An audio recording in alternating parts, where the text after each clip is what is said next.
It's a heartbreaking account by the father of a dead Goldman Sachs analyst, Sarvashresh Gupta. It's yet again raked up the debate over long working hours and high stress levels amongst young people in the workplace. The 22-year-old Gupta, who had been working with Goldman Sachs for almost a year, was found dead in the parking lot next to his apartment in San Francisco about 6 weeks ago. His father, Sunil Gupta, published his essay entitled "A Son Never Dies" on the 17th of May, a month after that death. In that, he writes that his son complained about the intense working hours in his career, and in fact, the night he died, he had spoken to his family at 2:40 in the morning from his office, saying that he was just not being able to cope. Well, joining me to talk about stress in the workplace in the studio, we have Samit Dev, the head of HR for Kronos, Dr. Kushal Jain, psychiatrist at Women's Hospital in Delhi. We're also being joined by Dr. Gitanjali Kumar, who is a practicing counselor with students in Delhi. Samit Dev, I want to actually start this with you because the pressures of a corporate career, banking in particular, but also law, medicine, whatever you name, are intense. We're talking about a 22-year-old who's essentially a child just out of college, who is now no more because he just couldn't take it, and he was told by his colleagues, his friends, his father, no, you've got to toughen up and go out there and don't sort of give up a job so quickly. Right. So this is really a pretty sad incident I picked up this morning, and what's really happening is more and more organizations are pushing their employees, and it's really sad to see that youngsters are being pushed to such stress so early, whereas we should probably be enabling them and making them ready for a more stressful or more competitive career as they spend more time with the firm. But today, unfortunately, what I saw was someone so young, so bright, so sharp was pushed to something which he couldn't take, and unfortunately, you know, we have a big loss.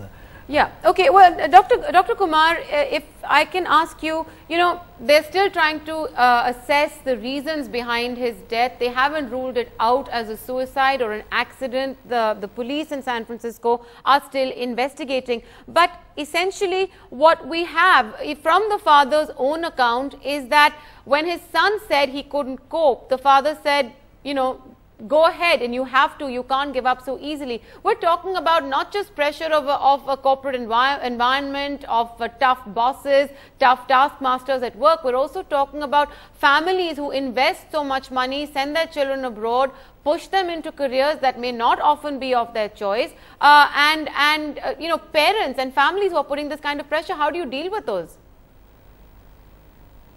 Definitely there is immense pressure among students, not only in this particular case, but in very many cases, that coming up to the expectations of my parents, the peer pressure, the social pressure of my society, my neighborhood, my extended relatives, and you very rightly said the financial pressure as to how much of investment have they made, and somewhere all through their education we focus on their history or chemistry or mathematical score, but we are never focusing or helping them develop their stress quotient, their resilience, their elasticity, their adaptability.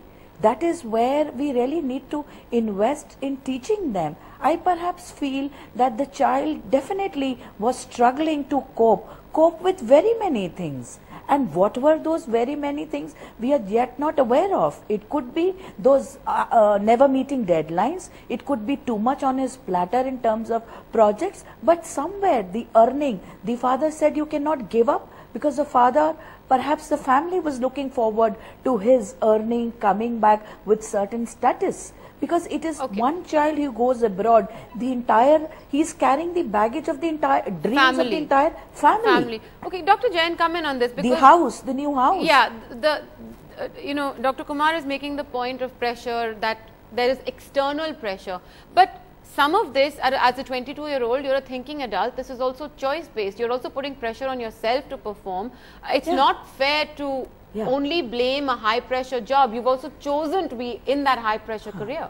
See, the thing cannot be so simplistic that companies are putting pressure. Of course, you also know your limits. But the challenge is more in terms of that when do you understand that this is enough for me? Where should I go and seek help? Seeking any form of psychological help is kind of considered to be as a moral weakness or character weakness. And that's why people take very long time and sometimes too late before they actually take any help. There is a concept called as presentism that is very much common in Northern Europe that talks that even if you are ill physically or psychologically, you continue to do work.